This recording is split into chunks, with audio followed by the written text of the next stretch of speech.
Assalamualaikum warahmatullahi wabarakatuh. Perkenalkan, nama saya Ririn Triana Muko Agow dari kelas A, jurusan Bahasa dan Sastra Indonesia, Fakultas Sastra dan Budaya, Universitas Negeri Gorontalo.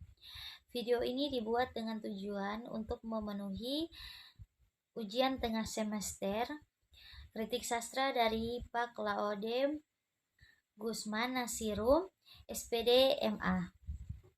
Di sini saya akan mereview novel yang berjudul Saman. Langsung saja pada review novel Saman. Novel Saman mengambil kehidupan masyarakat pada masa Orde Baru berkuasa. Isu yang diambil dalam buku ini berpusat pada apa yang terjadi dalam waktu itu, termasuk perjuangan reformasi, isu seputar moral, gender, dan juga spiritual. Di buku ini terdapat kisah 4 wanita, yakni Laila, Yasmin, Sakuntala, dan Cok. Keempat wanita tersebut sudah lama berpisah dan melanjutkan hidup mereka masing-masing. Tetapi yang berfokus pada novel ini bukanlah dari kisah keempat wanita tersebut, melainkan dari kisah seorang yang bernama Saman. Buku ini diawali dengan kisah Laila yang suka dengan pria beristri yang bekerja di salah satu kilang minyak. Pria tersebut bernama Sihar. Penulis di sini mengangkat soal isu keperawanan dan perselingkuhan. Dalam cerita kedua, kita sudah dikenalkan dengan seorang yang bernama Saman, seorang pastor yang bertransformasi menjadi seorang aktivis. Saman ikut memperjuangkan hak-hak warga sekitar yang ditindas oleh pemerintah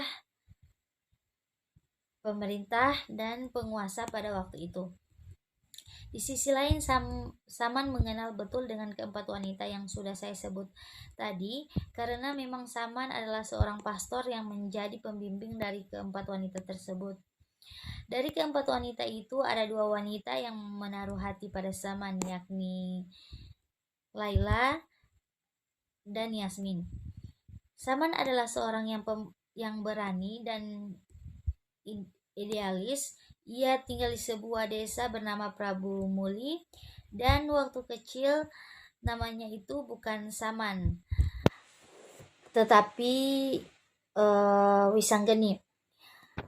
Wisanggeni atau Saman, ia memutuskan untuk kembali ke tempat halamannya karena ia ingin menguak misteri tentang ibu dan adik-adiknya. Seperti yang saya bilang tadi, bahwasannya Saman adalah seorang yang berani dan idealis yang memperjuangkan hak-hak di sekitarnya. Terbukti dengan ia ikut serta memandoi warga pada kampung tersebut untuk melawan penguasa dan pemerintahan, karena para penguasa dan pemerintahan tersebut ingin mengambil kebun warga sekitar atau warga Prabu Muli,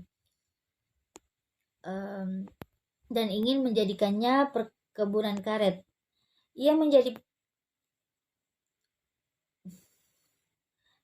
Perkebunan karet itu menjadi perkebunan sawit. Namun para warga tak gentar melawan para penguasa dan pemerintah, sehingga para warga dan Saman harus disiksa dan dipenjara. Pada akhirnya Saman berhasil kabur dari penjara dan menjadi seorang buronan. Dan serunya keempat wanita tersebut, yakni Laila, Yasmin, dan Cok. Laila, Yasmin, Cok, dan Sakuntala turut membantu kaburnya Saman dari penjara. Keempat wanita itu juga diceritakan dalam buku ini dengan porsi yang sama tentang perlawanannya dan asmara. Itulah sedikit review novel Saman dari saya. Saya ucapkan terima kasih. Wassalamualaikum warahmatullahi wabarakatuh.